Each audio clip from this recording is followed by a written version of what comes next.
Welcome back to Bhanu Hindi Academy. Bhanu Hindi అకాడమీలో మీకు English medium స్టూడెంట్స్కి, గవర్నమెంట్ స్కూల్ స్టూడెంట్స్కి కూడా అర్థమయ్యే విధంగా Hindi to English, Hindi to తెలుగులో ఎక్స్ప్లెనేషన్ జరుగుతుంది. కాబట్టి దయచేసి friends, teachers and my dear students, please subscribe our channel and like it and share it. Bhanu Hindi Academy. మనం ఇప్పుడు 10వ తరగతి పాఠం చెప్పుకుంటున్నాం. We're in 10th class lesson. We're started means in early class ముందు క్లాస్లో మనం ఒక పాట చెప్పుకున్నాం, ఉన్ముఖీకరణ. ఉన్ముఖీకరణలో ఒక పోయం ఇచ్చి ఆ పోయంలో కొన్ని క్వశ్చన్స్ ఇవ్వబడినాయి, 3 ప్రశ్నలు ఇవ్వబడినాయి. ఆ ప్రశ్నలతో పాటుగా నేను ఇంకా 2 ప్రశ్నలు అడిషనల్ యాడ్ చేసి ఇవ్వడం జరిగింది. Means in last class we had discussed about the unmukhikaran, upodghatam. About linked with that, I have asked some questions. First of all, we'll discuss about the questions and then we'll go next one. So the first question is, मीठे गीत कौन गाती हैं? पाठ का नाम क्या है? Say once again all of you, बरसते बादल. बरसते बादल. बरसते बादल कैसा पाठ है? कविता पाठ है. कवि का नाम क्या है? सुमित्रानंदन पंत. सुमित्रानंदन पंत. सुमित्रानंदन पंत. सुमित्रानंदन पंत. सो कविता पाठ है. कविता पाठ है. कविता पाठ है. So linked with that 5 questions. The first question we have asked, मीठे गीत कौन गाती है? చూడనమ్మా, మొదటి ప్రశ్న, మీఠే గీత్ అంటే తీయనైన మధురమైనటువంటి పాటలు ఎవరు పాడతారు? Already we have discussed in early class.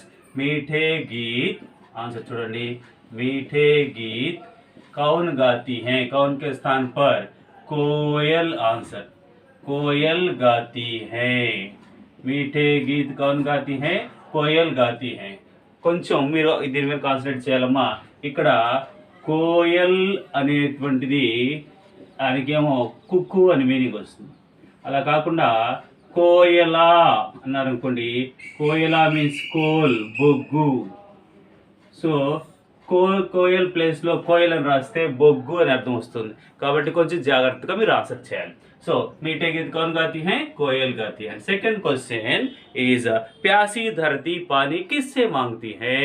प्यासी धरती, प्यासी धरती एज इट इज मैं राजकुटा हूँ. प्यासी धरती पानी किससे मांगती है? मेघों से. मेघों से मांगती है. किससे मांगती है? मेघों से मांगती है. Very good. So question word ప్లేస్లో ఆన్సర్ రాస్తే సరిపోతుంది. ఇక్కడ మేఘ్ అనేటువంటిది, ఇక్కడ కోయల్ అనేటువంటి రాస్తే సరిపోతుంది. 3వ ప్రశ్న, బాదల్ ప్రకృతికి శోభ పడాతే కైసే? ఇది ఓన్గా రాయాలని చెప్పాను. You have to right with your own this question answer. Badal ప్రకృతికి శోభ పడాతే హై కైసే? బాదల్ प्रकृति की शोभा मीन्स बादल, काले बादल से वर्षा होती है. मीन्स काले बादलों से, काले बादलों से वर्षा होती है. क्या होती है? वर्षा होती है. और जिससे प्रकृति हरी भरी रहती है. प्रकृति, प्रकृति हरी भरी रहती है. हरी भरी रहती है. इस प्रकार बादल प्रकृति की शोभा बढ़ाते हैं. बादल प्रकृति की शोभा बढ़ाते हैं. शोभा बढ़ाते हैं. This is the answer. You can write with your own understanding also. దీన్ని మీ సొంతగా రాయొచ్చు.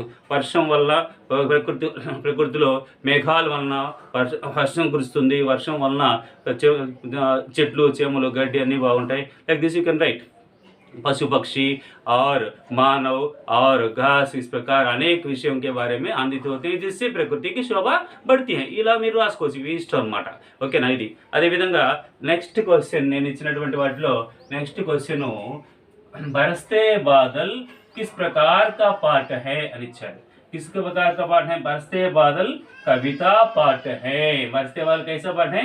कविता पाठ है. Next question answer 4th question, बरसते बादल बरसते बादल, बरसते बादल किस प्रकार का पाठ है? कविता पाठ है। कैसा पाठ है అని అడగవచ్చు. कविता पाठ है. ఇది next question answer. Next fifth question, बरसते बादल नामक कविता के कवि का नाम क्या है? बरसते बादल कविता का कवि పేరేంటి అని అడిగాను. बरसते बादल नामक, बरसते बादल, बरसते बादल नामक कविता के, कविता के, कविता के कवि, कविता के कवि का नाम, कवि श्री सुमित्रानंदन पंत, श्री सुमित्रानंदन पंत, सुमित्रानंदन पंत है, पंत जी है. Okay, this is the answer. So please తప్పనిసరిగా ప్రతి క్లాస్ తర్వాత మీకు కొన్ని ప్రశ్నలు ఇవ్వడం జరుగుతుంది. సాధ్యమైనంతవరకు ఆన్సర్ చేయడానికి ప్రయత్నం చేయండి. ఓకేనమ్మా, ఇవి 5 ప్రశ్నలు లాస్ట్ క్లాస్లో అడిగినటువంటి. ఓకే, ఈరోజు క్లాస్కి సంబంధించి వెళ్దాం మనం. నెక్స్ట్ ఫస్ట్ పార్ట్ ఉన్ముఖీకరణ ఉపోద్ఘాతం అనుకున్నాం. ఓకేనా, think about the next one is part కే ఉద్దేశ్య. ఉద్దేశ్య already when I'm explaining about the title of the lesson, శీర్షిక చెప్పేటప్పుడు అంటే టైటిల్ గురించి చెప్పేటప్పుడు మీకు చెప్పాను, బరస్తే బాధలు అనేటువంటిది మనకి ఏమి తెలియజేస్తుంది, ఏ విషయాల గురించి ఎక్స్ప్లెయిన్ చేస్తుంది అనే విషయం మనం చెప్పుకున్నాం. అంటే దాదాపుగా ఈ పాఠం యొక్క ఉద్దేశ్యం ఏంటి, పాఠం ద్వారా కవి మనకి ఏం చెప్పాలనుకున్నాడు అనే విషయాలు మనం చెప్పుకున్నాం. అదొకసారి మీరు గుర్తుంచుకోవాలి. సో పాఠిక ఉద్దేశ్య, సెకండ్ పార్ట్కి వెళ్ళినట్లయితే ఉద్దేశ్య క్యా హై. సో పాఠం యొక్క ఉద్దేశ్యము, ఇది సెకండ్ పార్ట్. ప్రతి లెసన్కి లెసన్లో ఇలాగే ఉంటుందమ్మా. ఉద్దేశ్య పాఠక ఉద్దేశ్య క్యా హై. ఓకేనా, ఉద్దేశ్యం ఏంటి? సో ఇది చాలా ఇంపార్టెంట్ లెసన్కి సంబంధించినటువంటి సారాంశమైన పాటలు ఈజీగా వస్తుంది.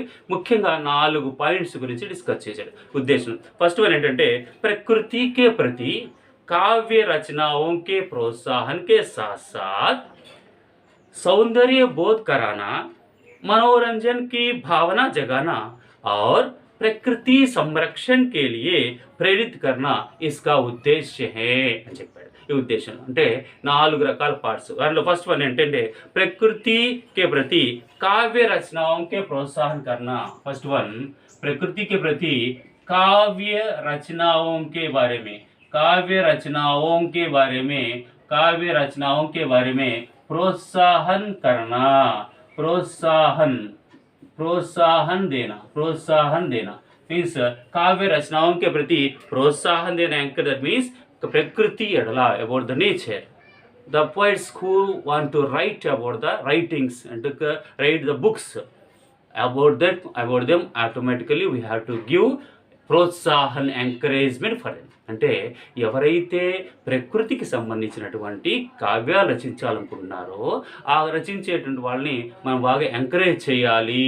అంటే ఈ పద్యం చదవడం వలన, ఈ కవి చదవడం వలన వాళ్ళకి కూడా మిగతా వాళ్ళకి కూడా ఎంకరేజ్మెంట్గా ఉండాలి అనేటువంటిది ఈ పాఠం యొక్క ముఖ్య ఉద్దేశం చెప్పొచ్చు. నెక్స్ట్ వన్ స్కే సాత్ సాత్, ఇది ఒక్క జాగ్రత్తగా వినాలమ్మ ఒక్క పదము. ఇక్కడ ఈ వివరించిన వాటిల్లో సాత్ సాత్ అనేటువంటి వర్డ్ ఇచ్చేయడం జరిగింది. సాత్ సాత్ అంటే ఒకే పదము 2 సార్లు రిపీట్ చేయడం జరిగింది. అంటే జంట పదాలుగా రాసేటువంటివి, జంట పదాలుగా రాసేటువంటి పదాలు 2 రకాలుగా చెప్పబడతాయి. ఒకటి పునరుక్త శబ్ద్, పునరుక్త శబ్ద్, పునరుక్త శబ్ద్. పునరుక్త శబ్ద్ అంటే ఒకే పదాన్ని ఐఫన్ ఉపయోగించి రెండు సార్లు రాస్తే పునరుక్త శబ్దం అంటాం. అలా కాకుండా 2 వేర్వేరు శబ్దాలు, 2 వేర్వేరు శబ్దాలు, వేరు శబ్దాలని ఐఫన్తో యూజ్ చేసి రాసినట్లయితే, ఫర్ ఎగ్జాంపుల్ పశు పక్షి, మాతా పిత ఇలాంటి జంట పదాలు రాస్తే అది యుగ్మ శబ్దం. సో జంట పదాలు మనకు 2 రకాలు. ఒకటి పునరుక్త శబ్ద, యుగ్మ శబ్ద. ఇక్కడ సాత్ సాత్ కైసా శబ్ద హై? పునరుక్త శబ్ద హై. పునర్ అంటే మళ్ళీ మళ్ళీ ఒకే శబ్దం మళ్ళీ రిపీట్ అయితే పునరుక్త శబ్దం. సో పునరుక్త శబ్ద. సాత్ సాత్ సౌందర్య బోధ్ కరానా. సెకండ్ పాయింట్ ఏంటమ్మా? సౌందర్య బోధ్ కరానా. सौंदर्य बोध कराना means सौंदर्य बोध कराना means automatically we have to explain the beauty of the nature.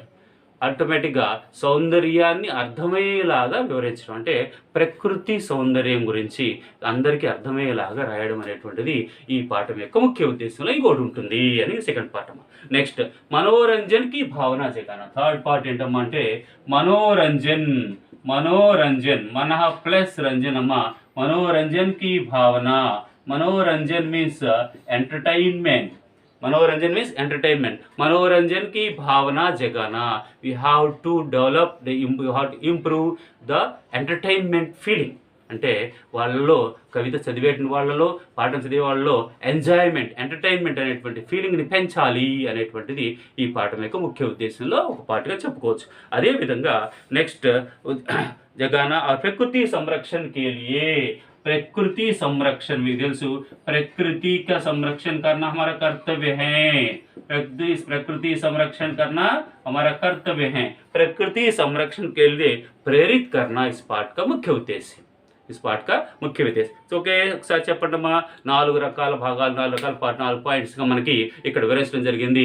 ఏంటమ్మా అంటే పాఠం యొక్క ఉద్దేశం, ఈ పాఠం యొక్క ఉద్దేశం ఏంటి, ఇక్కడ పరిస్థితి బాధలైనటువంటి కవిత పాఠం యొక్క ఉద్దేశం ఏంటి అన్నట్లయితే, ఫస్ట్ వన్ కావ్య రచనాంకు ప్రోత్సాహం కన్నా మీన్స్ రాసేటువంటి ఇది అదర్స్ కొని ఎంకరేజ్ చేయడము, అదేవిధంగా సౌందర్య బోధకరాన సౌందర్యాన్ని అర్థమయ్యేలాగా వివరించడము, అంటే ప్రకృతి సౌందర్యాన్ని, మనోరంజన్కి భావన జగన్ ఎంటర్టైన్మెంట్ అనేటువంటి ఫీలింగ్ని మేల్కొల్పడము, అదేవిధంగా నెక్స్ట్ ప్రకృతి సంరక్షణకి వెళ్ళి ప్రేరిత కన్నా, ప్రకృతి సంరక్షణ ప్రేమ, ఎందుకంటే ప్రకృతిని మనం సంరక్షించుకుంటేనే మనం బాగుంటాం, ప్రకృతి లేకపోతే మనం ఉండం. ఆటోమేటిక్గా nature, if there is nature automatic human beings will be, if there is nature automatically animals will, if there is nature birds will be, otherwise there won't be any life in earth.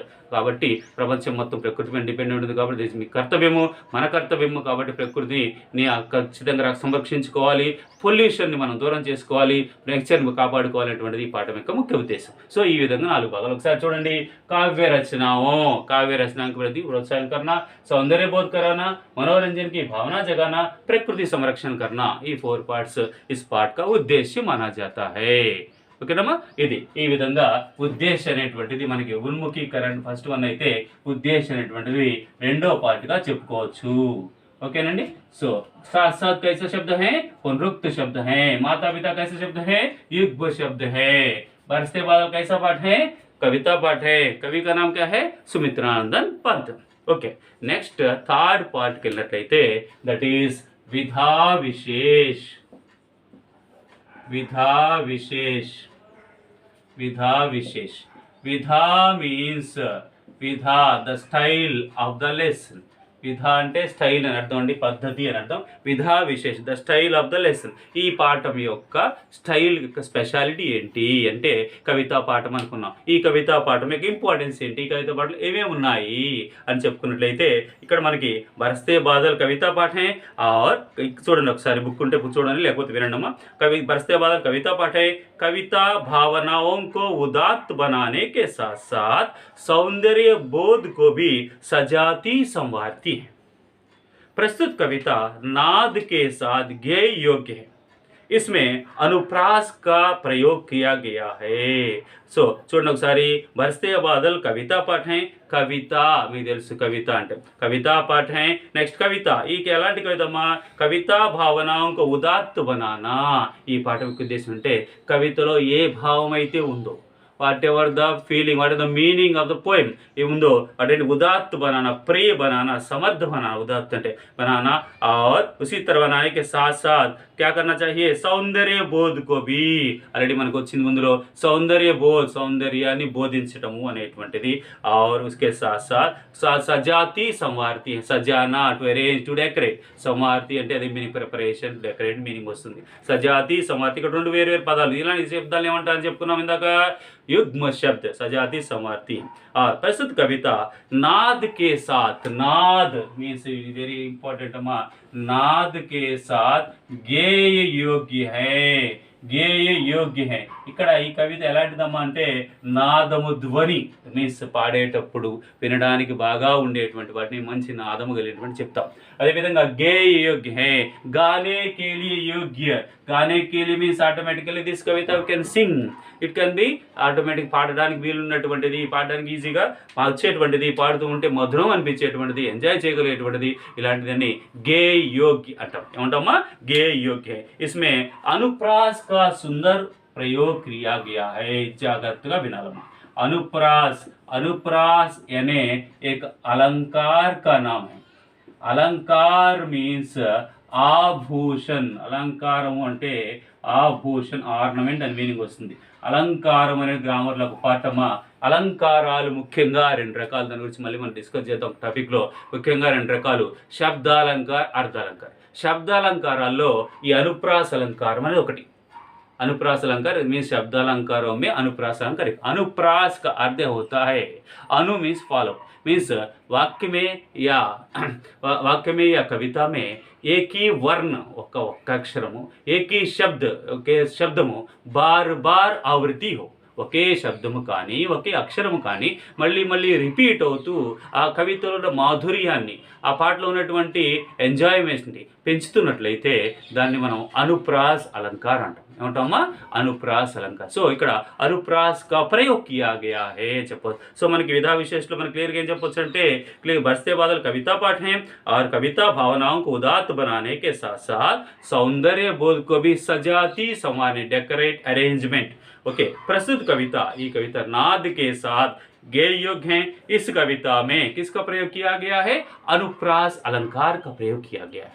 Okay, automatic मैंने చెప్పొచ్చు అంటే बरसते बादल नामक कविता में किस अलंकार का प्रयोग किया गया है? अनुप्रास. अनुप्रास मीन्स बार बार आवृत्ति होना, एक शब्द एक वर्ण बार बार आवृत्ति होना, उसे अनुप्रास अलंकार कहते हैं. अनुप्रास अलंकार शब्द अलंकार है. ఓకేనా? ఇది సో విధా విశేషం నుంచి ఈ విధంగా మనం చెప్పుకోవడానికి అవకాశం ఉంటుంది. ఓకే, నెక్స్ట్ పార్ట్కి వెళ్ళినట్లయితే కవి పరిచయ్. నెక్స్ట్ పార్ట్ ఏంటమ్మా? కవి పరిచయ్. ఇది చాలా ఇంపార్టెంట్ అమ్మా, క్వశ్చన్ ఆన్సర్ వచ్చే అవకాశం ఉన్నటువంటిది, అదేవిధంగా ఎక్కువ సార్లు ఎగ్జామినేషన్లో అడిగినటువంటిది, కాబట్టి కొంచెం జాగ్రత్తగా నేను కాన్సన్ట్రేట్ చేయాలి. కవి పరిచయ్. కవి పరిచయం. కవి పరిచయ్ ఏంటి? కవి ఎవరు అనుకున్నామా? సుమిత్రానందన్ పంత్. కవి का नाम क्या है? సుమిత్రానందన్ పంత్. మరి సుమిత్రానందన్ పంత్ కవికి సంబంధించిన విషయాలు రాసేటప్పుడు మీరు ముఖ్యంగా గుర్తుంచుకోవాలి, జన్మ కబ్ హువా. జన్మ పుల్లింగ్ శబ్దం అండి, హువా అని చెప్పాలి. మృత్యు కబ్ హుయి, మృత్యు ఎప్పుడు జరిగింది. ఇది నిధన్ పుల్లింగ్ శబ్దం, నిధన్ హువా అని చెప్పొచ్చు. ఇలాగా వీటి గురించి, అదేవిధంగా ఆయన రాసినటువంటి కవితలు ఏంటి, what are writings he used to write, and what are the awards, whatever awards got awards, పురస్కారాలు ఏమి వచ్చినాయి. ఈ విషయాలు ఖచ్చితంగా మనం తప్పనిసరిగా నేర్చుకోవాల్సింది. దానికి సంబంధించి అంటే జననము మరణము, ఏ గ్రంథాలు రచించాడు, ఏ అవార్డ్స్ వచ్చినాయి, ఏమైనా స్పెషల్ నేమ్స్ ఉన్నాయా, వీటిపైన మనం కాన్సన్ట్రేట్ చేయాలి. సో ఇక్కడ సంబంధించి మనం సుమిత్రానందన్కి ఒకసారి చూసినట్లయితే చూడండి, బుక్ ఉంటే చూడండి, లేకపోతే వినడమా. ప్రకృతి కే బేజోడ్ కవి మానే జానే వాలే సుమిత్రానందన్ పంత్ का जन्म 20 मई सन 1900 में अल्मोड़ा जिले के कौसानी गांव में हुआ. 7 वर्ष की उम्र में ही स्कूल में काव्य पाठ के लिए पुरस्कृत किए गए थे. साहित्य लेखन के लिए इन्हें साहित्य अकादमी, सोवियत रूस और चिदम्बरा काव्य के लिए ज्ञानपीठ पुरस्कार दिया गया. इनकी प्रमुख रचनाएं वीणा, ग्रंथि, पल्लव, गुंजन, युगान, ग्राम्या, स्वर्ण किरण, कला और बूढ़ा चांद और चिदम्बरा. इनके निधन सन 1977 में हुआ. सो మనం ఇక్కడ మరొకసారి प्रकृति के बेजोड़ कवि माने, बेजोड़ जिसकी जोड़ी और कोई नहीं है, साटी लेनी we can say, there is no other person to compare with him, we can call it as बेजोड़ कवि. बेजोड़ कवि माने जाने वाले सुमित्रानंद पंत का जन्म कब हुआ? सुमित्रानंद पंत का जन्म कब हुआ? 20 मई 1900. मई मीन्स మే అండి, మే మంత్ని మనం హిందీలో వచ్చే వరకు మై అని రాస్తాం. सन 1900 में हुआ. कहाँ? अल्मोड़ा जिले के कौसानी नामक गांव में. अल्मोड़ा जिले के कौसानी, జాగ్రత్తగా నేర్చుకోవాలండి తప్పనిసరిగా, కౌసానీ నామక్ गांव में हुआ. ఓకేనండి. అదేవిధంగా 7 वर्ष की उम्र में ही 7 years of old, when he is in 7th year, automatically he used to write so many poems, that's why he got award also. काव्य पाठ के लिए पुरस्कृत किए गए हैं और साहित्य लेखन के लिए इन्हें अवार्ड्स ఏమి వచ్చినాయి అమ్మా అంటే సాహిత్య అకాడమీ అవార్డ్స్ ఏమి వచ్చినాయి అమ్మా? పురస్కార్ అవార్డ్స్ ఏమి వచ్చినాయి? ఏం అవార్డ్స్ వచ్చినాయి ఒకసారి చూడండి. ఇక్కడ సాహిత్య లేఖన సాహిత్య అకాడమీ అవార్డు, సాహిత్య సాహిత్య అకాదమీ, సాహిత్య అకాడమీ అకాदमी అంటామండి, साहित्य अकादमी। और उसी तरह सोवियत रूस, सोवियत सोवियत रूस सोवियत रूस अवार्ड।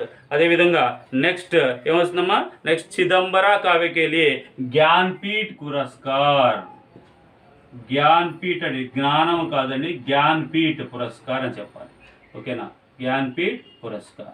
इस प्रकार उन्हें अवार्ड्स इव्वबडिన अवार्ड्स अंडी साहित्य अकादमी, सोवियत रूस और ज्ञानपीठ पुरस्कार उन्हें दिए गए हैं, अवार्ड्स చెప్పుకోవచ్చు। అదే విధంగా ఈయన రాసినటువంటి ప్రముఖ రచనాయే, రచనాయే ఇక్కడ చూడాలి, జాగ్రత్తగా నేర్చుకోవాలండి, రచనాయే ఈయన రచనలు మీరు అన్ని నేర్చుకోండి లేదా 3 or 4 ఎనఫ్ అండి।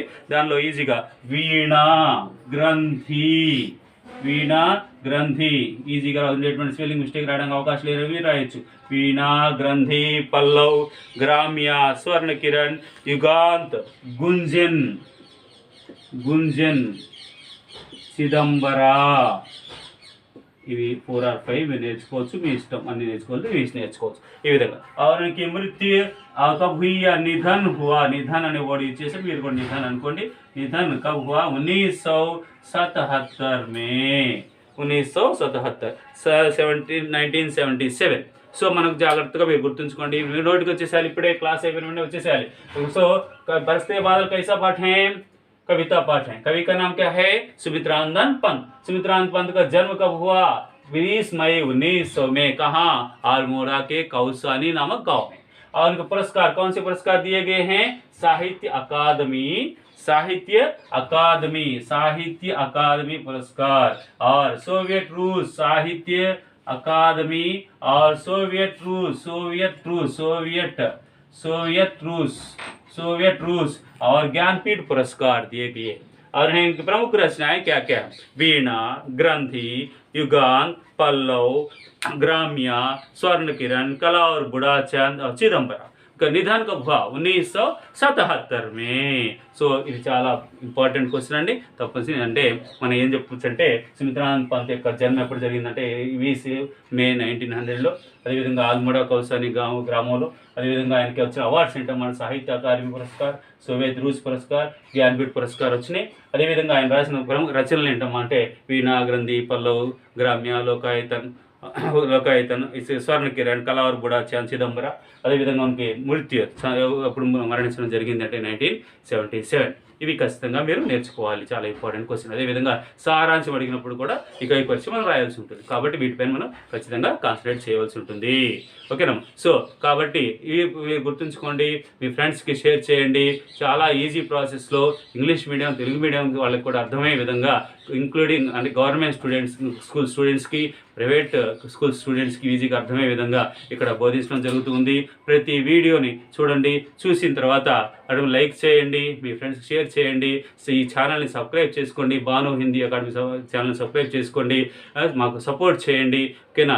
ఈరోజు ఈ జరిగినటువంటి ఈ క్లాస్లో మీకు కొన్ని ప్రశ్నలు ఇవ్వడం జరుగుతూ ఉంటుంది, కాబట్టి ఈ ప్రశ్నలు కూడా ఇస్తాను। ఆ తర్వాత నెక్స్ట్ క్లాస్లో ఆటోమేటిక్గా దీనికి సంబంధించినటువంటి పోయమ్స్ మనం డీటెయిల్గా ఎక్స్ప్లెనేషన్ ఇస్తాం। విన్న వెంటనే ఇప్పుడు ఏదో ఎలాగైతే కవిపరిచయం వెంటనే మీరు చదవకుండానే రాయగలుగుతారో, అదేవిధంగా విన్న వెంటనే పోయం విన్న వెంటనే సారాంశం రాసే విధంగా తయారు చేసే కెపాసిటీ అంత ఎక్స్పీరియన్స్ ఉంది నాకు। అదేవిధంగా మీరందరూ కూడా మీ ఫ్రెండ్స్కి షేర్ చేయండి, దయచేసి సపోర్ట్ చేయండి, ఓకేనా। ఈ రోజుకి సంబంధించినటువంటి క్లాస్లో మీకు కొన్ని ప్రశ్నలు ఇవ్వడం జరుగుతుంది, ఆ ప్రశ్నలు కొంచెం నోట్ చేసుకోండి, ప్రశ్నలు ఆన్సర్ చేయండి, నెక్స్ట్ క్లాస్లో ఆ ప్రశ్నల ఆన్సర్ చూద్దాం। Now I'm going to give some questions for you for the next class will discuss about that question answers, ఓకేనా। I will give some questions. For example, I will give 3 questions mainly about Kavi Parichay. Okay, na Kavi Parichay only I will give the first question. Today's first question is Sumitranand Pant ka Sumitranandan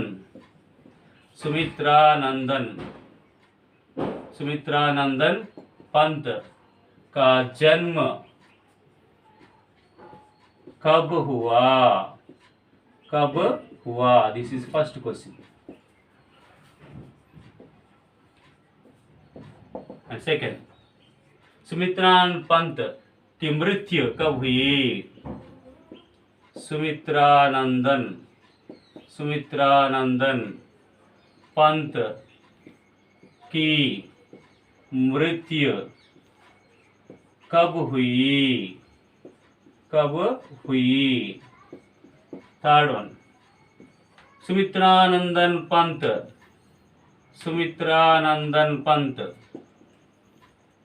की प्रमुख रचनाएं क्या क्या है?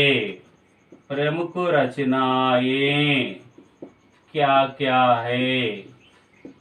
These are three questions. Okay, we'll discuss about these three question answers in next class. Okay, దయచేసి ఈ మా ఛానల్ని సబ్స్క్రైబ్ చేయండి, లైక్ చేయండి అండ్ షేర్ చేయండి. ఓకే, భాను హిందీ అకాడమీ మీకు అర్థమయ్యే విధంగా చాలా సులువైన పద్ధతిలో చెప్పడానికి మేము రెడీగా ఉన్నాం. మీరు క్లాస్ వింటే చాలు, ఆటోమేటిక్గా ఒక్కసారి మీరు క్వశ్చన్ చూసుకుంటే ఈజీగా ఆన్సర్ చేయగలరు. కాబట్టి అర్థం చేసుకోండి. ఆటోమేటిక్గా అందరు తెలుగు మీడియం స్టూడెంట్స్కి, ఇంగ్లీష్ మీడియం స్టూడెంట్స్కి ఈ యొక్క ఛానల్ని షేర్ చేస్తారని చెప్పి సబ్స్క్రైబ్ చేస్తారని ఆశిస్తున్నాం. ఓకే, థ్యాంక్ యూ, ధన్యవాద్, thank you very much, thanks a lot.